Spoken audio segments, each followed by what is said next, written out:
सैलाब की तबाहकारियों के हवाले से इकोनॉमी पर जितनी बात की जाए वैसे तो वो कम है। पिछले 4-5 महीने से जो सूरत हाल चल रही है इकोनॉमी की, 150 रुपए का पेट्रोल 250 में चला गया, डॉलर ऊपर जा रहा है, नीचे आता है, फिर पिछले 3 दिन से डॉलर बढ़ना शुरू हो गया। लेकिन सर एक सवाल, ये ह्यूमैनिटी क्राइसिस तो इस वक्त है ही, जो इस वक्त ह्यूमैनिटी क्राइसिस चल रहा है, आपको लग रहा है आने वाले दिनों में अजनास की किल्लत का सामना पाकिस्तान को करना पड़ सकता है? देखिए जी, जो इस वक्त जो सिंध में जो है बहुत ज़्यादा तबाहकारी हुई है और सदर्न पंजाब में हुई है और फिर केपी में हुई है नॉर्थ में, तो उसमें जो फसलें हैं स्पेशली राइस जो है, जो राइस से हमें कुछ तकरीबन $4 बिलियन आता है साल का, तो 90% तो मेरे ख्याल में क्रॉप ही ख़त्म हो गई है सिंध के बीच में। और अगर रह गई है राइस तो वो कोई गखड़ में और एक किस्म से सेंट्रल पंजाब में थोड़ी रह गई।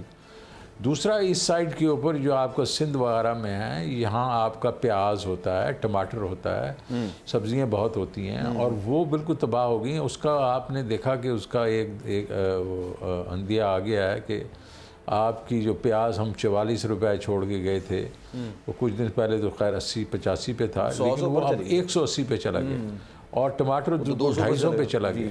वजह यह है कि प्रोडक्शन ख़त्म हो गई है।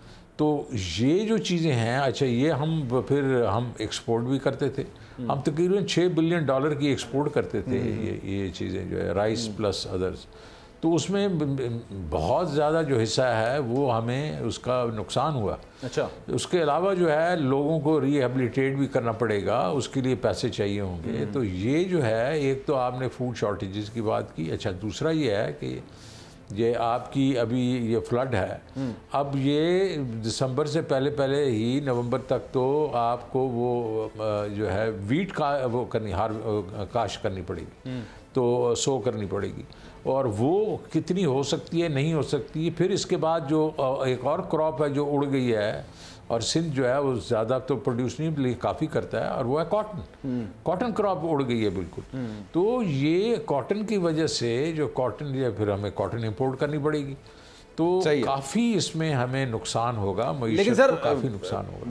मैं हूँ जैस्मीन मंजूर और आप मुझे देखेंगे सिर्फ बोल पर।